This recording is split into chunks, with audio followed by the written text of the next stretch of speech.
اس بات کو مد نظر رکھتے ہوئے آئی تھنک یہ بات تو خوش آئند ہے کہ وفاقی حکومت اگر اعلان کرے کہ بلوچستان میں فیڈرل گورنمنٹ کے آفیسرز کو بھیجا جائے، اور یہ بات درست ہے کہ جو فیڈرل گورنمنٹ کے آفیسرز ہوتے ہیں وہ ریلکٹنٹ ہوتے ہیں بلوچستان میں جانے کے، اور over the years civil service میں کچھ ایسے انسینٹیوز دیے گئے ہیں، لیکن وہ پھر بھی اس کو ایز اے پنشمنٹ پوسٹنگ کے طور پہ لیتے ہیں. تو وہ باتیں ساری I think on a normal day such ideas should be welcomed. لیکن اگر ہماری اپروچ یہ ہو کہ ہم سمجھے کہ اس سے یہ جو کرائسس ہے، کانفلکٹ ہے، گریونس ہے، یہ حل ہوگا، تو میں نہیں سمجھتا ہوں کہ یہ کافی ہے.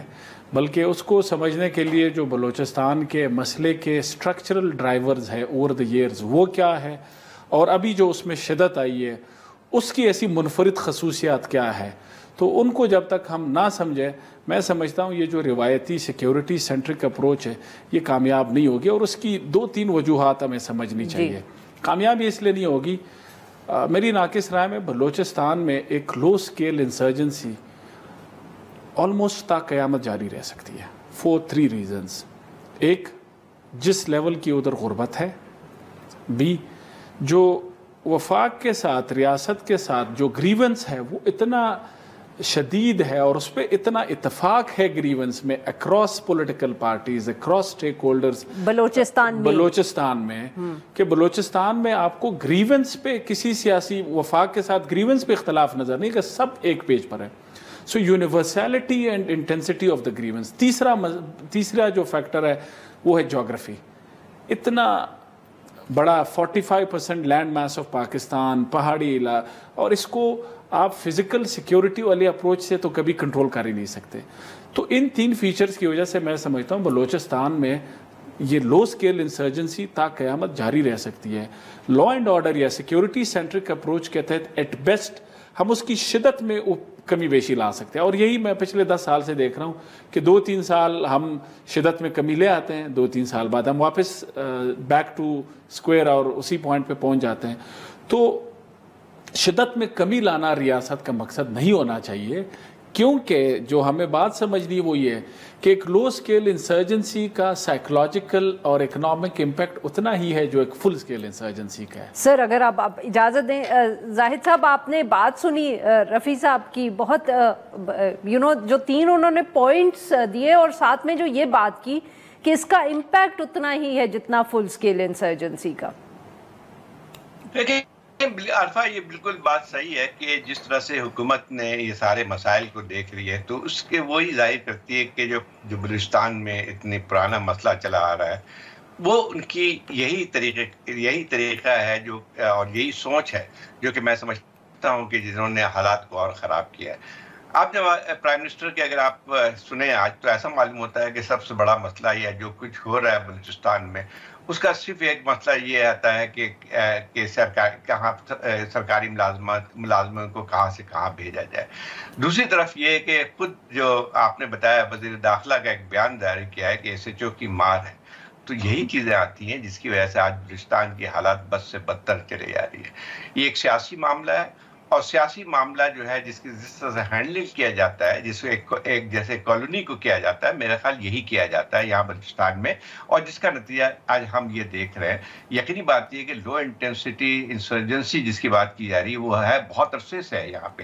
لیکن سب سے بڑا جو خطرہ اس وقت نظر آتا ہے اور جس کا اظہار ابھی جو پچھلے دنوں جو واقعات ہوئے، تو مجھے تو ایک لگتا ہے یہ کہ ایک لو انٹینسٹی انسرجنسی سے بات بڑھ گئی ہے. یہ اب جو اس میں صاف لگتا ہے کہ ایک فل بلون ایک انسٹرکشن کی کیفیت بن کے آ رہی، اس وجہ سے کہ یہ ٹھیک ہے یہ کہنا ہے کہ بھائی کچھ وہاں پہ دہشت گرد تنظیمیں ہیں یا ملیٹنٹ آرگنائزیشن ہے جو سیپریٹسٹ آرگنائزیشن ہے ان کو باہر سے ملتی ہے. لیکن ذرا آپ دیکھیں کہ ان علاقوں میں جہاں پہ یہ واقعات ہوئے ہیں جو کہ بلوچستان کا صدرن بلوچستان کے علاقے ہیں، مکران ڈویژن کی زیادہ تر اس میں حصے ہیں، اگر وہاں پہ دیکھا جائے تو دیکھیں وہاں پہ سیاسی بے چینی بڑھتی جا رہی ہے. اب کوئی بھی ملک جو ہے اگر آپ دیکھیں کہ پچھلے دنوں جس قسم کے مظاہرے ہوئے اور جس کی وجوہات مظاہرے کی بھی موجود ہیں کہ اگر ایک انفورس ڈس اپیئرنس جاری رہتی ہے اور اس کے ساتھ ساتھ جو ہے اگر آپ دیکھیں تو سیاسی منظرنامہ اگر بلوچستان کا دیکھ لیں تو میں نہیں سمجھتا ہوں کہ ان حالات میں ان صورتحال میں حالات کو قابو کیا جا سکتا ہے. صورتحال یہ ہے کہ بلوچستان میں جس قسم کی ایک مینوورنگ کی جاتی ہے سیاسی طور پہ، آپ دیکھیں کہ ایسا معلوم ہوتا ہے بالکل کلونیل پیٹرن پہ اشارہ. کلونیل پیٹرن پہ اس لیے ہے کہ یہاں پہ جو لوگ ہیں ان کو حکومت کرنے کا حق نہیں ہے. جو یہ لوگ ہمارے جو کرتا دھرتا ہیں وہ یہ تعین کریں گے کون سے لوگ بلوچستان کی حکمرانی کریں گے. اگر یہی رہتا ہے رویہ تو میں نہیں سمجھتا ہوں کہ حالات بدل سکتے ہیں. جی ماریہ صاحبہ، آپ نے دونوں کی بات سنی، اور یہی جو زاہد صاحب نے کہا کہ جو جس طرح الیکشنز بھی ہوئے، جو پولیٹیکل ریپرزنٹیشن ہمیں بلوچستان میں صرف اس الیکشن میں نہیں اس سے پہلے بھی نظر آ رہی ہے، کیا یہ بھی مسئلے is part of the problem جو کوئی سمجھنے کو تیار نہیں ہے اسلام آباد میں؟ جی بالکل، میرا خیال ہے جو پاکستان کی سیاست ہمیشہ پنجاب کے ارد گرد ہی گھومتی ہے، تو میں ذرا پنجاب کے لوگوں کے لیے اور خاص طور پہ جو اربن سٹی کے لوگ ہیں ان کے لیے تھوڑا اور سمپلیفائی کر دیتی ہوں پرابلم کیا ہے. پرابلم یہ ہے کہ ہم سب نے دیکھا کہ کوئی 500 پروگرام ہوئے ہوں گے جہاں پر سلمان اکرم راجہ صاحب ورسز اون چودھری جو کانسٹیچوئنسی ہے اس کے اندر ڈسکرپنسیز تھی، وہ سیٹ چھینی گئی. سلمان اکرم راجہ صاحب ایک لیجیٹیمیٹلی جیتا ہوا الیکشن تھا جو وہ ان کو ہروا دیا گیا، اور اون چودھری میں نے یہ اسپیسیفک کانسٹیچوئنسی اس لیے پک کی ہے کیونکہ سلمان اکرم راجہ صاحب کا پروفائل دیکھیے، اون چودھری صاحب کا پروفائل اور ان کی خدمات دیکھیے، اور اس کے نتیجے میں اون چودھری صاحب کو جتوایا گیا. اسی ٹیسٹ کیس کو اگر ہم بلو اپ کر کے بڑا کر کے پکچر کو پورے بلوچستان کے اوپر اپلائی کریں تو شاید آپ کے اربن سٹیز میں اور پاور سینٹرز کے قریب جو بیٹھے ہوئے عام لوگوں کو سمجھ میں آ جائے کہ بلوچستان کا پرابلم کیا ہے. یعنی کہ چھوٹے قد کے، چھوٹے سیاسی قد کے، چھوٹے انٹلیکچوئل لیول کے لوگوں کو ہینڈ پک کر کے وہاں کی جو انڈیجنس اصل قیادت ہے، جو کہ قابل بھی ہے، جو کہ وہاں کے مسائل سمجھتی بھی ہے، ان کے مقابلے میں زبردستی مسلط کیا جاتا ہے. میرا خیال ہے پاکستان کی میجورٹی کو اس کمپیریزن کے بعد سمجھ میں آ گیا ہوگا کہ بلوچستان کا اصل مسئلہ ہے کیا. انکمپیٹنٹ لوگوں کو جب وہاں کی آبادی کے اوپر مسلط کیا جاتا ہے، ایک بار نہیں، یہ تو ایک دفعہ آپ نے دیکھا کہ اون چودھری ورسز سلمان اکرم راجہ صاحب ہوا. بلوچستان میں ہر الیکشن میں گزشتہ 10 کے 10 یا جتنے الیکشن دیکھ لیجئے ایسا ہی کیا جاتا ہے، تو پھر وہاں کے لوگوں کی بس ہو جاتی ہے. اور یہ جو اسکرپٹ ہے نا، یہ بڑا ہی پرانا گھسا پٹا سا ہے. عارفہ، مجھے یاد ہے کہ جب بگٹی کے خلاف آپریشن ہوا تو اس وقت بھی بلوچستان کے اندر ایک ایڈمنسٹریٹو کرائسس پیدا ہوا، بیوروکریسی وہاں سرو نہیں کرنا چاہتی تھی. تو میرے کوئی عزیز تھے جو اس وقت سول بیوروکریسی میں تھے، اور اس وقت انسینٹیو دیا جاتا تھا کہ آپ بلوچستان جائیں. شاید آپ کو کوئی فائنینشیل انسینٹیو بھی تھا، میں بھی پڑھی ہوں، جو کہہ رہے تھے نمبر ایکسٹرا دیے جائیں گے 48 کامن والوں کو، تو ان کو بھی انسینٹیوز دیے گئے کہ وہاں جا کے آپ سرو کیجیے. اور بہت سارے مختلف دوسرے صوبوں سے جانے والے لوگ انہوں نے وہاں جا کر خدمات سر انجام دی اور ان کو انسینٹیوائز کیا گیا. لیکن کیا ہوا ہے، دوبارہ ہم ادھر ہی آ کر کھڑے ہو گئے ہیں جہاں پہ ہمیں بیوروکریسی کو انسینٹیوائز کرنا پڑ رہا ہے کہ وہاں جا کے کام کریں. اور اگر آپ نے پورے اس مسئلے کا حل پچھلے 72 گھنٹوں میں یہ سوچا ہے کہ ہم آئی جی بلوچستان کو تبدیل کر دیتے ہیں، تو سلام ہے مطلب کہ اس فار سائٹڈنس کو کہ اگر آئی جی بلوچستان کو تبدیل کرنے سے اے ایس پیز 48 کامن کہ جو اے ایس پیز ہیں ان کی تو سروس ہی 2-3 سال ہے. سو اس کا مطلب ہے کہ آپ سمجھ رہے ہیں کہ اس طریقے سے اپنے ری اسٹریٹجائز کرنے کے بعد آپ وہاں پر بی ایل اے کا مقابلہ کر پائیں گے. اور سب سے بڑی بات یہ کہ کسی بھی دہشت گردی کے خلاف جو جنگ ہے وہ تب جیتی جاتی ہے جب عوام کے دل آپ کے ساتھ ہوں. عوام کے دلوں کو جیتیں گے تو آپ یہ جنگیں جیت سکتے ہیں. اور ایک امپورٹنٹ بات جو سب سے زیادہ جو جان کی کنفیوز کی جا رہی ہے اس پورے واقعے کے بعد، میں امید کرتی ہوں لوگوں کو یہ بھی سمجھ میں آ گیا ہوگا کہ پرامن جدوجہد جیسے مارنگ کر رہی ہیں اور مسلح جدوجہد جیسے بی ایل اے کر رہے ہیں، جس میں وہ بسیں سے اتار کے لوگوں کو مار رہے ہیں، اس میں فرق ہے. مارنگ اسلام آباد تک آتی ہے، یہاں پہ ان کے اوپر اسٹیٹ پانی پھینکتی ہے، وہ واپس چلی جاتی ہیں، ایک پتا تک نہیں وہاں پہ ٹوٹتا. تو فرق ضرور اس کو ملحوظ خاطر رکھنا چاہیے. سب کو ایک ہی جو ہے برش سے پینٹ نہیں کر دینا چاہیے. بالکل صحیح. جی ناظرین، یہاں پہ لیتے ہیں ہم ایک چھوٹی، جب ہم بریک سے واپس آئیں گے اپنے مہمانوں سے گفتگو جاری رکھیں گے.